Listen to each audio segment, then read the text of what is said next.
Sylvain Mathieu. Bonjour à toutes et à tous. Bonjour Jean-Martin. Je suis particulièrement heureux de me retrouver parmi vous dans cette magnifique maison des métallos que j'ai connue dans d'autres fonctions, mais je suis aussi particulièrement heureux d'ouvrir ce colloque sur un chez-soi d'abord, puisque peut-être ne le savez-vous pas, mais dans mes précédentes fonctions au Centre d'action sociale de la Ville de Paris, le Centre d'action sociale de la Ville de Paris participait très directement au programme de un chez-soi d'abord, et évidemment c'était pour moi quelque chose d'extrêmement important dans mes anciennes fonctions, et évidemment aujourd'hui encore plus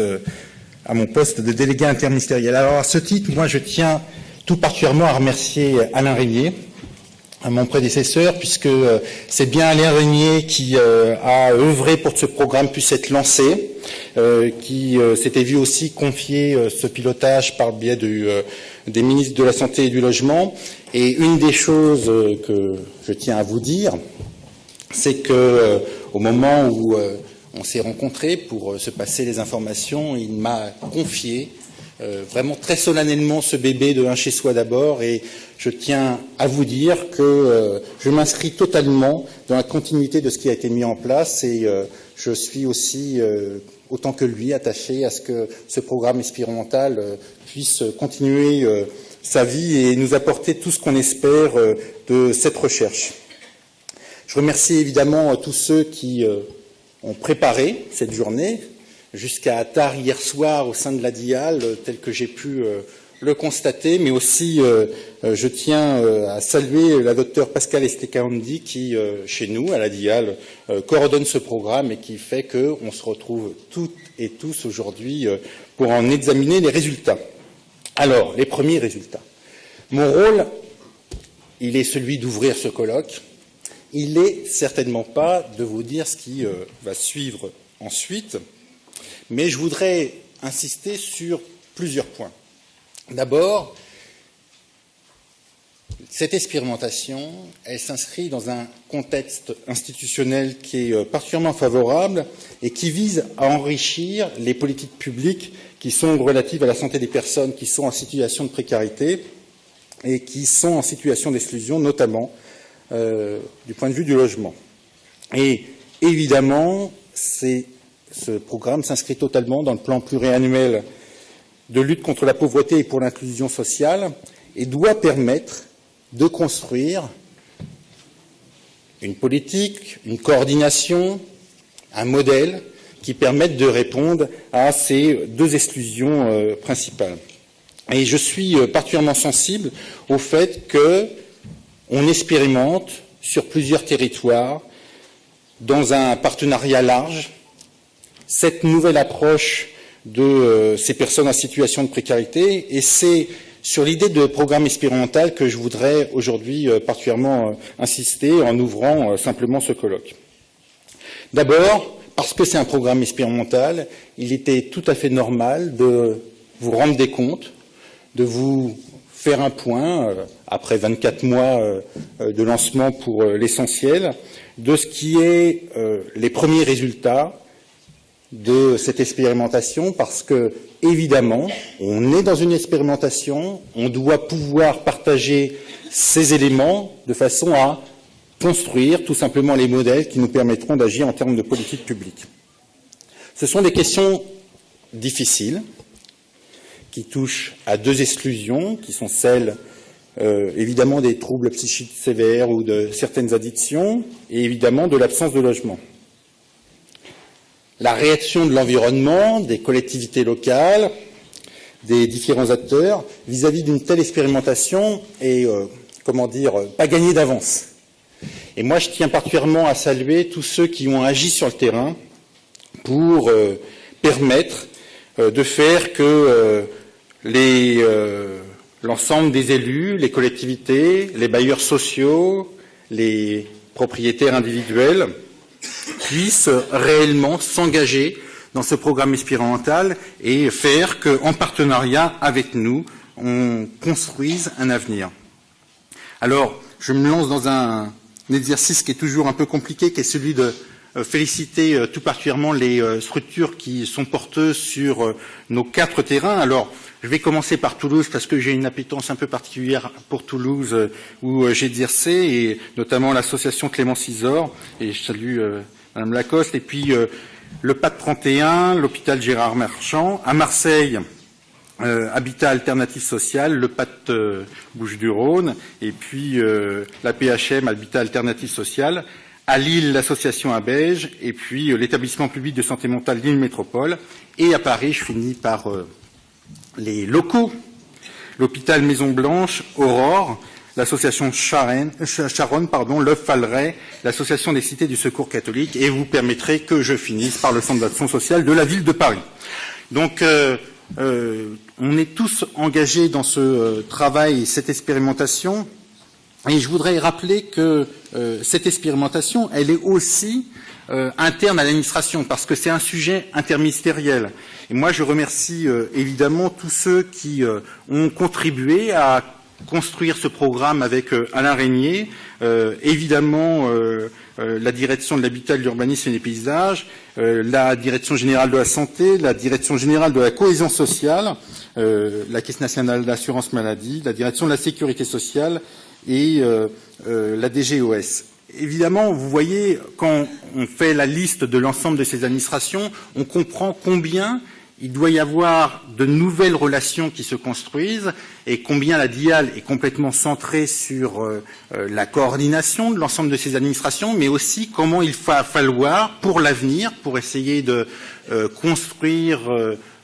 au-delà de l'expérimentation des vraies méthodes, des vrais modèles, combien il va falloir trouver des nouveaux modes de travail entre administrations, mais évidemment entre l'ensemble des partenaires, qu'ils soient associatifs, bailleurs sociaux, bailleurs privés, et les collectivités locales, et évidemment l'ensemble des acteurs de la santé. Je tiens à dire aussi que je souhaiterais particulièrement insister sur le fait qu'il y a un enjeu citoyen à la communication. Je l'ai dit tout à l'heure, c'est un sujet, c'est pas à vous que je vais l'apprendre, qui est particulièrement difficile, dont l'acceptation citoyenne, elle n'est pas, encore une fois, totalement acquise. Et le fait de communiquer, le fait de dire quelles sont les avancées, de donner des résultats, de montrer, d'expérimenter les résultats de l'expérimentation et de montrer qu'il y a des choses qui marchent, d'autres qui marchent moins, mais sur lesquels on est en progression, c'est un exercice de démocratie et c'est extrêmement important pour convaincre nos concitoyens sur l'intérêt à la fois de mener de telles expérimentations, mais aussi de construire un tel programme de santé publique et de partenariat de lutte contre la pauvreté et l'exclusion. Et d'une certaine manière, ce caractère interministériel que je vous ai décrit tout à l'heure, il se décline aussi dans le fait qu'on construise localement un décloisonnement global sur les territoires concernés, avec des pratiques collaboratives entre les champs de la psychiatrie, les champs du social et évidemment ceux du secteur du logement. On est vraiment, dans ce cadre, je crois, à l'orée de quelque chose qui doit dépasser les clivages et qui construit une nouvelle approche de ces questions d'exclusion, en tous les cas sur ce champ très particulier. Vous l'avez compris, et je ne voudrais pas être beaucoup plus long, l'enjeu, c'est de faire bouger les lignes. C'est de diffuser les pratiques, de voir ce qui marche et ce qui ne marche pas, de communiquer autour, de dire, de montrer, de démontrer, d'essayer de convaincre. Et puis, évidemment, de s'approprier la question pour qu'on puisse collectivement y apporter des réponses. Alors, ce programme, il devra fournir des pistes, évidemment des pistes de parcours de soins des personnes en situation de précarité qui souffrent de pathologies psychiatriques sévères, mais tant sur le bras expérimental, les personnes qui sont très directement incluses dans le un chez soi d'abord avec l'ensemble des dispositifs qui sont prévus, mais aussi en termes d'offres habituelles, car il y a des retours à attendre sur les deux volets, et j'espère bien qu'on puisse concrétiser, qu'on puisse construire sur ces deux éléments pour faire bouger les pratiques. Et puis évidemment, il s'agit de la participation des usagers, qui est un élément central dans le cadre de ce programme. La DIAL, partout où elle intervient, cherche à faire porter la parole de l'usager, non pas en termes d'anecdotes, non pas en termes de gadgets, mais parce que cette parole des usagers, elle est essentielle à la construction des politiques publiques. Non pas que la vérité, elle naisse nécessairement du terrain, mais c'est sûr qu'une vérité, qu'une action publique, elle ne peut pas s'affranchir de la parole des usagers et de ce qu'ils peuvent apporter dans la construction d'une politique publique, et j'y suis là particulièrement sensible. Et puis, évidemment, ça pose une question sur le champ d'intervention du travail social. Là aussi, le travail social, il doit prendre des éléments de cette expérimentation pour voir comment il est possible de faire évoluer ces pratiques et de s'ouvrir encore plus à des champs qui ne sont pas les siens normalement et d'habitude.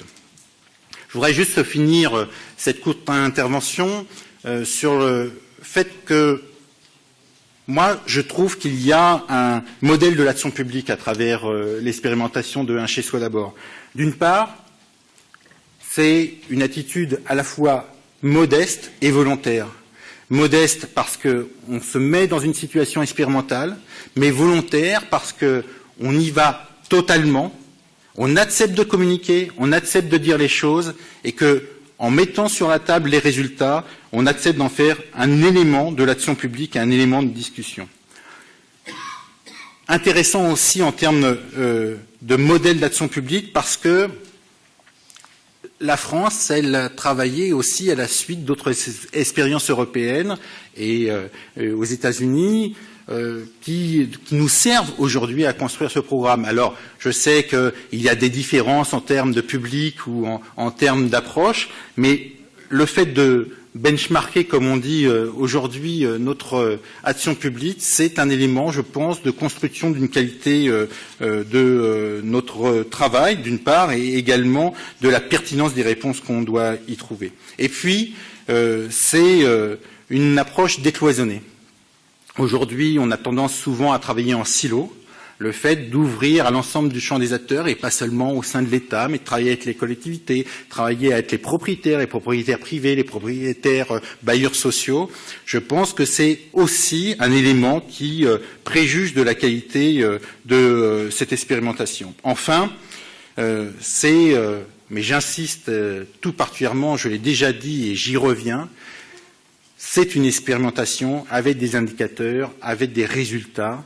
qui permettent de discuter collectivement sur les réponses qu'il y a à construire pour l'avenir. La modélisation est un élément essentiel de cette expérimentation et je souhaite vraiment qu'on puisse, à l'issue de l'expérimentation, construire une véritable politique publique pour les personnes qui sont dans ces situations. Alors, je vais juste finir en disant que il ne me revient pas de dévoiler les premiers résultats, mais je ne peux pas m'empêcher de faire un peu de teasing en vous disant qu'ils sont tout de même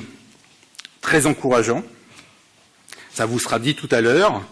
Et je pense également que vous serez particulièrement intéressés, dans le cadre du programme, par le film qui se déroulera après, qui apporte justement la parole des usagers et qui dit quel est le caractère concret de cette expérimentation et ce que vous toutes et vous tous, vous travaillez à faire et à mettre en place. Voilà, je souhaitais vous dire ces mots de bienvenue, vous poser ces éléments sur l'expérimentation et sur l'action publique et la communication. Et il me reste simplement à vous souhaiter un excellent colloque. Le programme a été préparé avec beaucoup d'intérêt par la DIAL, beaucoup de volonté. Je tiens encore à redire que Alain Régnier était particulièrement engagé sur cette question-là et que aujourd'hui, je suis d'une certaine manière, en lui succédant, particulièrement fier de vous souhaiter un excellent colloque.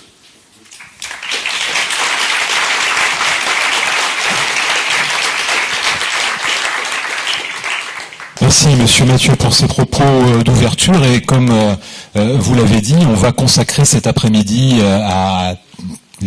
voir ensemble et à discuter, puisque c'est une après-midi d'échange aussi, à partir des premiers éléments de bilan, à partir des premiers constats qui peuvent être faits. Ça va être le cas tout de suite avec